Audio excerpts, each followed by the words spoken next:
things that the Prophet Muhammad said that would happen before the end of time. And of course, the first thing the Prophet Muhammad ﷺ said, the first thing that he said would be the first of the signs of the last day is his death.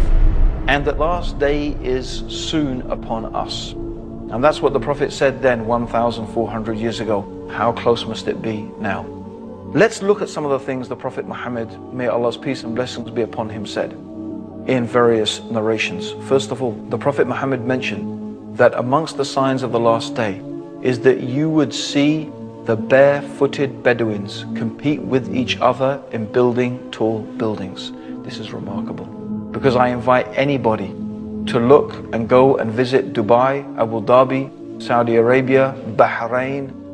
These are places where 60 years ago, I remember when I was in Kenya and they were complaining how there was no more money coming from Saudi Arabia after 9/11 and so on and so forth. And they were saying, well, you know, 60 years ago, we used to send money to Saudi Arabia to help the orphans and the madrasas there. Now you will find the people who only 60 years ago were barefooted Bedouins competing with each other in who can build the tallest building in the world. In fact, it said there's going to be 6 of the tallest buildings in the world in Dubai in the years to come. This is something the Prophet Muhammad was predicting 1,400 years ago. It is truly a sign of the last days. The Prophet Muhammad ﷺ also mentioned that the mosques would become like palaces.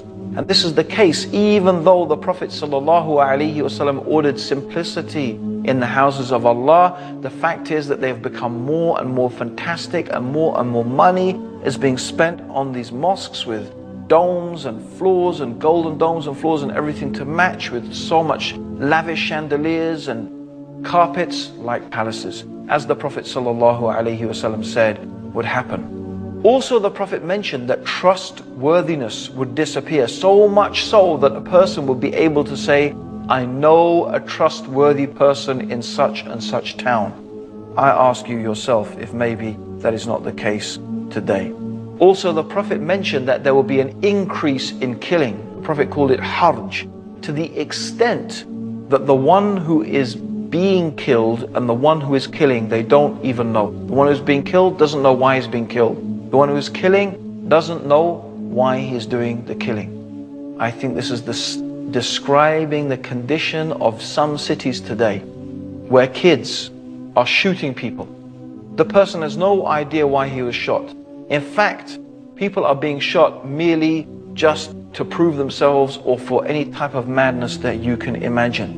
Not even to mention the massacres of so many people that is taking place due to terrorism, whether it is the terrorism of countries or the terrorism of organizations or individuals.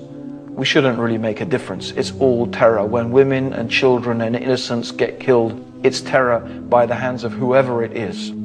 People do not know why they're killing or why they're being killed, to it is such an extent that it is unimaginable, just as the Prophet Muhammad predicted 1,400 years ago. Also, the Prophet mentioned that there would be the increase in the use of riba, which means usury, interest, credit cards, mortgages, things like that.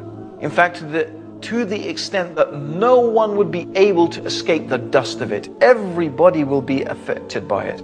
And this is without doubt the truth of the world economy today. The whole world economy is affected and controlled by banks and the use of interest money. Even though in Islam it is totally prohibited, even though in Christianity, up until the 16th, 17th century, riba was forbidden in Christendom as well. But yet today, it is something that controls the world economy to the extent that no one can escape it, just as the Prophet Muhammad predicted 1,400 years ago. The Prophet also said that there will be an increase in literacy. In fact, so many people will be able to read and write, but actually knowledge will decrease. Isn't that a type of paradox? More people will read, and what do we end up reading? Most of us, we read rubbish. We read rubbish stuff. But we can read, but knowledge, especially knowledge of the religion, despite the fact that more people can read, ignorance has become prevalent. And this is what the Prophet ﷺ said, that religious knowledge would decrease, not by the books disappearing, not by, knowledge being taken from the minds of the people. No, the knowledge in the sense of the books will be there, but the scholars, so that only ignorant people will remain. And people will ask them for religious verdicts, and they will give it, even though they are ignorant, and they will misguide themselves and misguide others.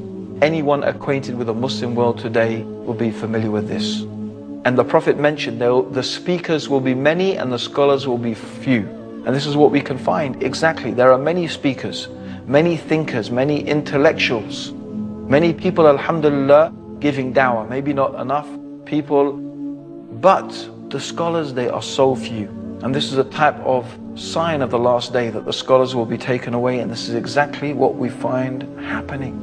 Also, the Prophet Muhammad ﷺ said that there will be such an increase in musical instruments, and Muslims will make it lawful even though it is forbidden. The use of musical instruments, it has been forbidden by the Prophet.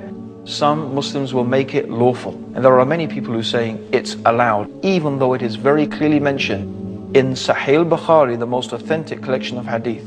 And this is mentioned here.